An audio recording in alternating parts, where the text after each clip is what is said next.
Assalamu alaikum, my dear nursing students. Welcome back. How are you? I think nobody of us is not so good because of the crucial effect of COVID-19. Whatsoever, as we are nurses and the front fighter of the battle against this virus, we cannot stay at home. We have to go hospital and care for the patients whichever they are suffering from. Today, I have come in front of you with the topic nursing action.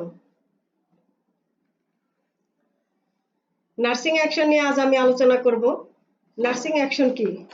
Nursing action আসলে nothing but একজন nurse যা কিছু করে একজন পেশেন্টের কমফোর্টের জন্য, তার সার্বিক স্বাস্থ্য উন্নয়নের জন্য যে কাজই করুক না কেন সেটাই হলো নার্সিং অ্যাকশন। তো nursing action is any type of nursing activities which a nurse performs in order to improve the comfort and overall health of their patients. এবং এই নার্সিং অ্যাকশন যে একজন নার্স ইমপ্লিমেন্ট করে, একজন পেশেন্টকে কেয়ার প্রোভাইড করে, সেটা নিজের ইচ্ছা মতো করে না, যা খুশি তাই করে না, যেমনি ইচ্ছা তেমনি করে না, একটা প্রসেসের মধ্যে দিয়ে করে, সায়েন্টিফিক প্রসেসের মাধ্যমে এই নার্সিং অ্যাকশনটা ইমপ্লিমেন্ট করে এবং সেই সায়েন্টিফিক প্রসেসটাকে বলা হয় নার্সিং প্রসেস। এবং depending on nursing process, nurses make the nursing care plan to perform the activities accordingly. এবং এই নার্সিং প্রসেসের উপর ডিপেন্ড করে নার্স কি করে, একটা কেয়ার প্ল্যান তৈরি করে পেশেন্টকে নার্সিং অ্যাকশন পারফর্ম করার জন্য, নার্সিং কেয়ার প্রোভাইড করার জন্য কেয়ার প্ল্যান তৈরি করে depending on the nursing process.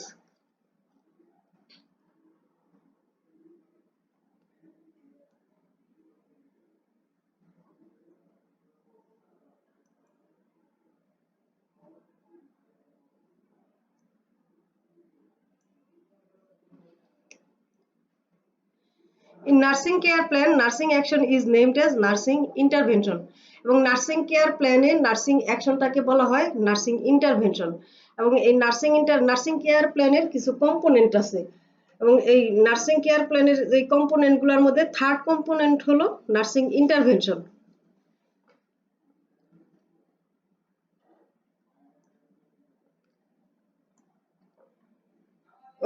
Nursing ইন্টারভেনশনটা আমরা কিভাবে করি?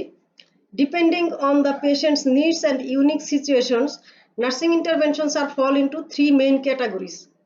একজন পেশেন্টের নিডস অনুসারে তার অবস্থার প্রেক্ষিতে নার্সিং ইন্টারভেনশনটা তিন ধরনের। সেটা কি কি? Independent intervention, dependent intervention and interdependent intervention. ইতিপূর্বে আমি যখন নার্সিং কেয়ার পড়িয়েছিলাম সেখানেও আমি এই এক কথাগুলো বলেছিলাম, ইন্ডিপেন্ডেন্ট, ডিপেন্ডেন্ট অ্যান্ড ইন্টারডিপেন্ডেন্ট। এই টার্মগুলোর সাথে তোমরা অলরেডি পরিচিত হয়ে গিয়েছো।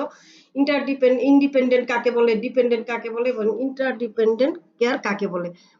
সিমিলারলি এখানেও একই অবস্থা। নার্সিং কেয়ার ইন্টারভেনশনটা আসলে কি? নার্সিং কেয়ার প্রোভাইড করার জন্যই তো আমরা নার্সিং অ্যাকশন বলি আর নার্সিং ইন্টারভেনশন যাই বলি না কেন, নার্সিং কেয়ার প্রোভাইড করার জন্যই তো আমরা ইন্টারভেন করি। সেই কেয়ার প্রোভাইডিংটা বা ইন্টারভেনশনটা তিন রকমের, সেটা হলো ইন্ডিপেন্ডেন্ট, ডিপেন্ডেন্ট অ্যান্ড ইন্টারডিপেন্ডেন্ট। এখন আমরা দেখি, যদি আমরা আগে জেনেছি তারপর আর একটু রিকল করি যে ইন্ডিপেন্ডেন্ট কেয়ারটা কি বা ইন্ডিপেন্ডেন্ট ইন্টারভেনশনটা কি। ইন্ডিপেন্ডেন্ট ইন্টারভেনশন হলো independent nursing interventions are activities that nurses are licensed to initiate based on their sound judgment and skills. এই ইন্ডিপেন্ডেন্ট নার্সিং ইন্টারভেনশনের জন্য একজন নার্স লাইসেন্স প্রাপ্ত, তার দক্ষতা, তার শিক্ষা, তার যে অভিজ্ঞতা এবং তার যে বিচক্ষণতা, তার বিচার বুদ্ধি, এগুলা অ্যাপ্লাই করে, এগুলা প্রয়োগ করে যে ইন্টারভেনশন করা হয়, যে নার্সিং কেয়ার প্রোভাইড করা হয়, সেটাই হলো ইন্ডিপেন্ডেন্ট নার্সিং কেয়ার। এই কেয়ার দেওয়ার জন্য একজন নার্স কারো ডিসিশনের অপেক্ষায় থাকে না, কারো মতামতের অপেক্ষায় থাকে না, তার জাজমেন্ট অ্যাপ্লাই করে, তার শিক্ষা, তার অভিজ্ঞতা, তার দক্ষতা অ্যাপ্লাই করে রোগীকে অ্যাসেস করে এবং রোগীর নিড অনুযায়ী সে ইন্টারভেন করে, নার্সিং কেয়ার প্রোভাইড করে। এটাই হলো ইন্ডিপেন্ডেন্ট নার্সিং ইন্টারভেনশন। তাহলে এই ইন্ডিপেন্ডেন্ট নার্সিং ইন্টারভেনশন গুলো কি? It includes ongoing assessments, emotional support, providing comfort, teaching মানে হেলথ এডুকেশন যেটা আমরা দিয়ে থাকি পেশেন্টকে, তারপর physical care and making referral to others healthcare professionals. এই যে এই কাজগুলো একজন নার্স ইন্ডিপেন্ডেন্টলি করে থাকে এবং এগুলো করার জন্য কারো ডিসিশন বা কারো মতামতের প্রয়োজন হয় না। সে তার দক্ষতা, তার শিক্ষা, তার যোগ্যতা এবং তার জাজমেন্ট অ্যাপ্লাই করে সেই কাজগুলো করে থাকে।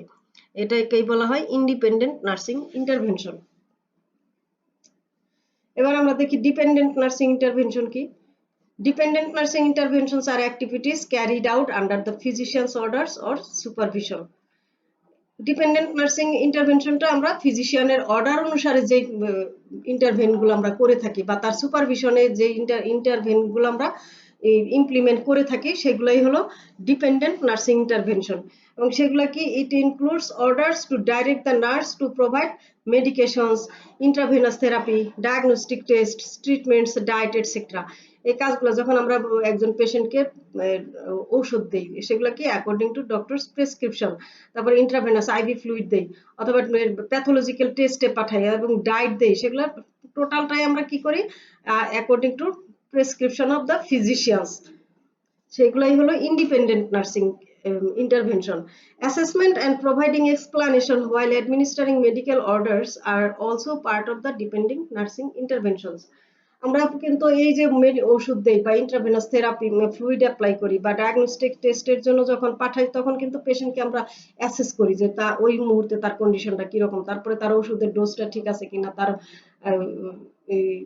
টাইমিংটা ঠিক আছে কিনা, রাইট পেশেন্টকে দিতেছি কিনা, রাইট টাইমে দিতেছি কিনা, এই যে অ্যাসেসমেন্টটা করি এবং পেশেন্টকে এক্সপ্লানেশন করি তাকে ওষুধ দেওয়ার পূর্বে অথবা ডায়াগনস্টিক টেস্টে পাঠানোর পূর্বে আমরা কি করি তাকে পেশেন্টকে এক্সপ্লেইন করি যে তাকে কি ওষুধ দিচ্ছি, কেন দিচ্ছি বা কি টেস্ট তার এখন করতে হবে। আমি যখন একজন পেশেন্টকে ব্লাড ড্র করতে যাব বা তারা একটা স্যাম্পল কালেকশন করতে যাব তখন কিন্তু আমরা কি করি ওই পেশেন্টকে এক্সপ্লেইন করি যে আপনার এখন এই টেস্টটা হবে, এই টেস্টের জন্য এই স্যাম্পলটা কালেক্ট করতে হবে এবং আপনার ডায়াগনোসিসের জন্য প্রপার ডায়াগনোসিসের জন্য এই টেস্টটা করতে হবে।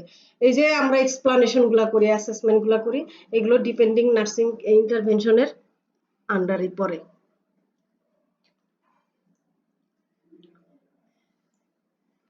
এবার আমরা দেখি ইন্ডিপেন্ডেন্ট নার্সিং ইন্টারভেনশন কি। These interventions involve multiple members of a medical care team in order to perform tasks smoothly and properly. এই ইন্টারভেনশনটা ইমপ্লিমেন্ট করার জন্য একজন নার্স একা করতে পারে না বা যে কেউ। ইন্টারডিপেন্ডেন্ট কেয়ারটা এরকম কেয়ার ইন্টারভেনশন যেখানে যে কেউ, একজন ডক্টর একা করতে পারবে না এই ইন্টারভেনশনটা বা অন্য আদার কোনো মেডিকেল টিমের মেম্বারও একা করতে পারবে না, নার্সও একা করতে পারবে না। সবার সমন্বিত প্রচেষ্টায় যে ইন্টারভেনশনটা হবে সেটাই হলো ইন্টারডিপেন্ডেন্ট নার্সিং ইন্টারভেনশন। সেগুলো কি, a care team will work together in caring for a patient during an intervention. An example of an interdependent intervention could include a patient recovering from ankle surgery who is prescribed pain medication by a physician, administered by a nurse, and participated in routine physical therapy by a specialist. কি হবে, যে ধরেন আমরা এখানে উদাহরণ হিসাবে বললাম যে একটা পেশেন্ট অ্যাঙ্কেল সার্জারি থেকে রিকভার করছে, এখন তার পেইন মেডিকেশনের দরকার, সেটা প্রেসক্রাইব কে করবে, ফিজিশিয়ান। মেডিসিনটা অ্যাডমিনিস্টার কে করবে, নার্স। এখন এই পেশেন্টের আবার ফিজিওথেরাপি দরকার, তাহলে ফিজিওথেরাপিটা কে দিবে, একজন স্পেশালিস্ট বা একজন ফিজিওথেরাপিস্ট। এই যে তিন গ্রুপের তিন মেম্বারের সমন্বয়ে একজন পেশেন্টের একটা কেয়ার ইমপ্লিমেন্ট হলো, সেটাই হলো ইন্টারডিপেন্ডেন্ট নার্সিং ইন্টারভেনশন।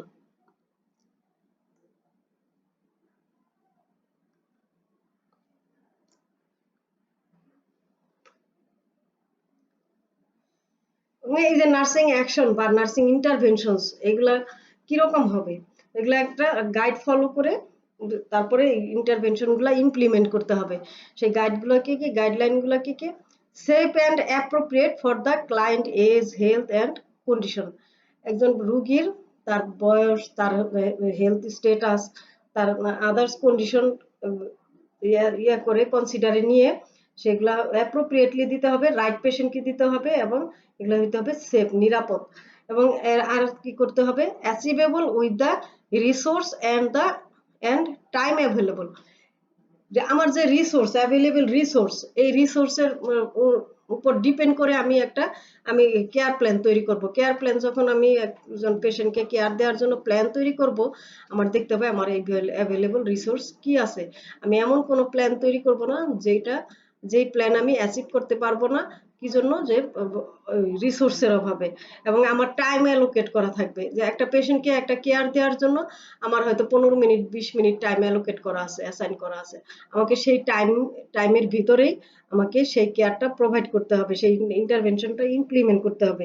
আর না হয় আমি এই টাইম যদি আমি খেয়াল না করি, কনসিডার না করি, তাহলে আমি আরেক পেশেন্টের কেয়ার আমি সময় মতো দিতে পারবো না। আমার ডিউটি আওয়ার যে 6 ঘন্টা বা 8 ঘন্টা বা 10 ঘন্টা যাই হোক, সেই আওয়ারের মধ্যে আমার টোটাল কাজটা আমি শেষ করতে পারবো না।